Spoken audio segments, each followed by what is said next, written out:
In addition, of course, to the Yom Tov of Shavuos, which we'll discuss in a different video, Parshas Bamidbar is the first Parsha of the fourth book of the Torah. And here the Parsha begins in a very interesting way. The Torah says, HaKadosh Baruch Hu says to Moshe Rabbeinu, Saw es korosh b'nei Yisrael, accounting. Once again, the Torah is going ahead and counting the Jewish people. Rashi understands what's the need for the counting. Rashi understands that this counting occurs in the aftermath of the sin of the golden calf, a sin which directly damaged the relationship between HaKadosh Baruch Hu, Hashem, and the Jewish people, but also a sin that unfortunately claimed many lives. And as a demonstration of Hashem's ongoing love for Klal Yisrael, for the Jewish people, Hashem orders Moshe to count the people. Sas korosh b'nei Yisrael, count the people. But the count is exceptionally intriguing, because in the count, Torah goes through each and every individual. The Torah tells us the complete numbers of each and every tribe, and then, of course, the complete total of Klal Yisrael. And the question is obvious. Why do we need this level of detail? How is my understanding and appreciation of the Torah enhanced? Because I know how many people there were in the tribe of Levi, or actually Levi wasn't counted, in the tribe of Ruvain, in the tribe of Yehuda, in the tribe of Yisachar, in the tribe of Zvulun. Why does this information matter to me? And the great tzaddik, the Baal Shem Tov, says that Hashem was trying to teach us a very simple lesson. A lesson simple, yet exceptionally profound, that each of us matter. You see, sometimes we think that only the collective, only the group, only Am Yisrael matters, only the Jewish people, the nation makes a difference. But individuals, I'm just one person. What real impact, what real effect can I have on anything? And so what does HaKadosh Baruch Hu tell Moshe? Hashem tells Moshe, I want you to count the Jewish people, because when you count, and each person represents a number, everyone sees how their individual identity impacts the total, impacts the whole. We count. What we do counts. Every single thing we do, big and small, makes a dramatic difference. You know, sometimes when we're young, we're taught the beautiful idea that when a person does a mitzvah, they create a good malach, a good angel. Person does an avera, person sins, they create a negative malach or an evil angel, whatever that means, but on perhaps a more sophisticated level. What Chazal are trying to teach us, or the Kadosh Baruch Hu is trying to teach us, is that we each make a difference. What we do and how we do it, what we say and how we say it, doesn't just impact us, but it has an impact around all those around us. This goes back in the book of Shmos, when we learned about the Machzis HaShekel, that there was an obligation for every person to contribute the half shekel. And although, again, the purpose of the half shekel, at least part of it, was to contribute funds to the Mishkan, to be able to purchase animals for karbanos, so that the Mizbeach should never be dormant. The Mizbeach should never be without karbanos. But on a deeper level, when I handed in my half shekel, the statement that was being made is that I count. Sometimes we do things and sometimes not such great things because we think our actions don't matter. But HaKadosh Baruch Hu tells Moshe to tell us that everything we do, big and small, matters not only to ourselves, matters not only to our family, not only to our people, but matters to HaKadosh Baruch Hu.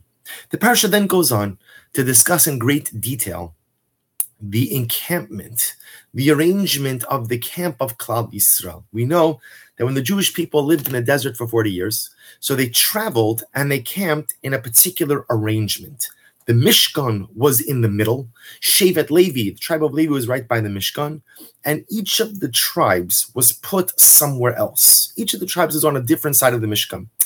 And amazingly enough, Hashem didn't leave it up to the tribes to figure out who will live where, but rather Hashem gave the explicit instructions where each tribe should be situated, where each tribe should live.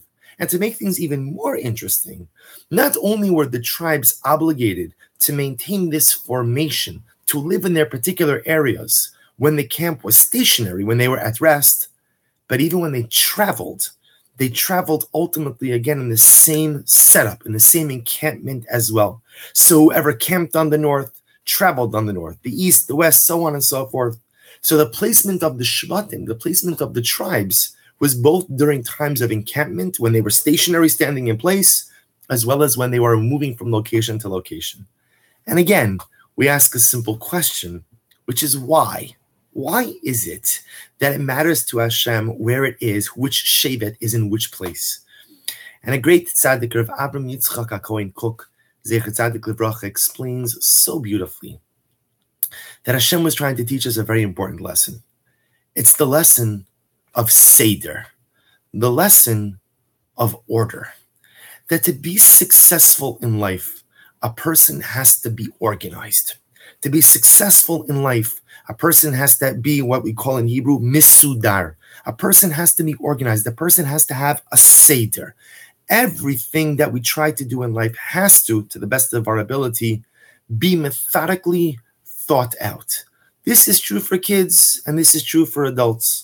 For children, sometimes a kid comes home from school, and the first thing you want to do, or I should say, the last thing you want to do, is your homework or study for your tests. You've been in school the whole day. You want to get out. You want to play. You want to enjoy, and that's great. All of our kids, those kids, real kids and kids at heart, need a little bit of time and rest, of relaxation, of recreation. But here's the problem.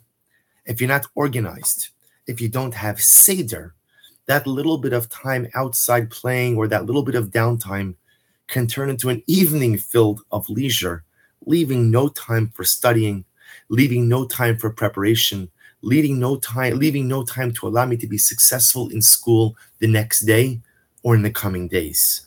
There always has to be a Seder. There has to be a framework. There has to be organization. As adults, when we start our day, it is so incredibly important to create for ourselves a to-do list. What do I want to accomplish today? What are today's objectives? What are the things that have to get done? What are the things that would be nice if it could get done? And it's not just true in a day, and it's not just true in a week. What about life? What are the things I want to accomplish? What are the things I want to do? What is my spiritual bucket list? What is my material bucket list? What are the things I want to accomplish during my short time in this earth?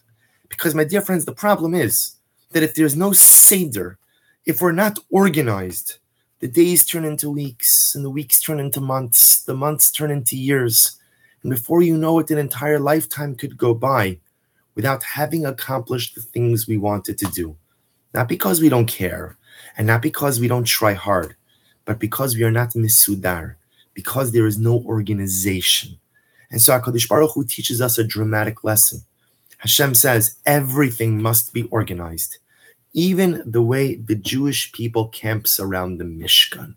There must be a well thought out process for everything we do in life. And that organization, that Seder, is both in the home, as symbolized when the Jewish people are encamping, and also when we move, when we travel. This idea of Seder in the home is so incredibly important. As parents, we know that when our children see a sense of Seder, when our children see a sense of organization, that has a positive impact upon them. When our children see that there is physical order in the home, that there's emotional order in the home, that parents have a plan for what it is that they're doing, it impacts our children in such beautiful and dramatic ways. And children, when children have a plan, and children have Seder, and children are organized, how much happier they make their parents. So a little bit of Seder, a little bit of organization, a little bit of an established framework, both in the home as well as when we travel, when we go, in the workplace, wherever it may be. We always have to be hyper-focused on creating an organized framework for ourselves, because that is how we are able to be successful. These are just two little points from Parshas Bamidbar, but two beautiful and important lessons, which hopefully will enhance your appreciation of the Parsha, and Amiras Hashem will enhance the Kedusha of your Shabbos. Wishing everyone a wonderful day, a wonderful rest of the week, and a good Shabbos and good Yom Tov.